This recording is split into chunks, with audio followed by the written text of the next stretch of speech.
Taarifa kuhusiana na tenda swala ya uwanja kusema baada ya siku 14 tukuulizeni.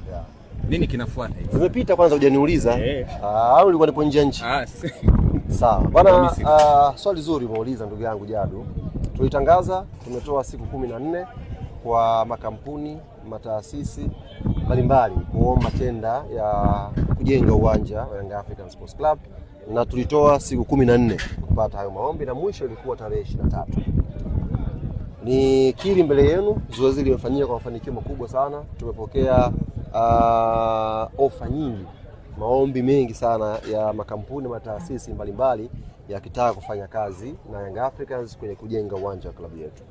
Nitumie fursa hii kuwajuza ndugu zangu waandishi wa habari na wanachama na mashabiki wetu wa klabu ya Yanga, siku ya Jumamosi asubuhi ambayo ndio jioni yake patakuwa pana mechi pale New Aman Complex.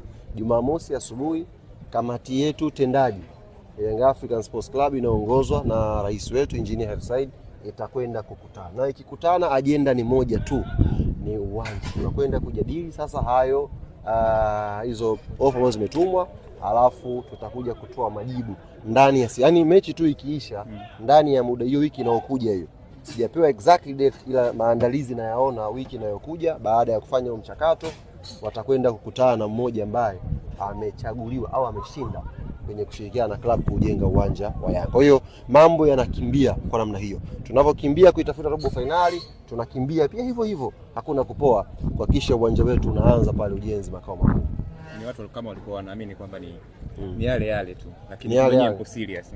Watu wote ambao wanasema ni yale wajue Dar es Salaam ni ndogo sana na viwanja viko vichache. Kwa hiyo unapozungumza leo uje kuna siku utaleta barua yako pale ucheze tutakunyima. Viwanja viko vichache hivi. Ramos, niangalie kwa nini? Wewe endelea kuzungumza, wewe tamba, sisi tunakumaki. Uwanja ukamilika hataki vibarua. Sijui KMC kule kuna shida gani? Ndio cheze kwenu hakuna. Ni uwanja wa Yanga utacheza Yanga.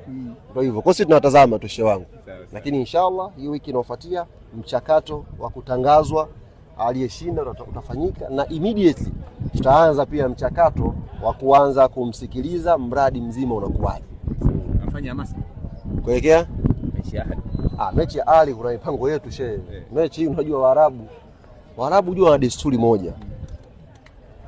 Na wenyewe wana vipimo vyao vya kupimia mtu. Unaelewa, wana vipimo vyao vya kupimia.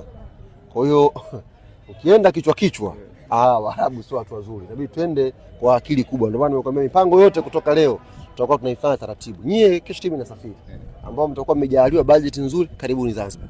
Tutakayafanya yote, kuna ambao tutawashirikisha, kuna ambao hatutawashirikisha, mtayaona tu bana. Hadi mbona kama siku ile ndio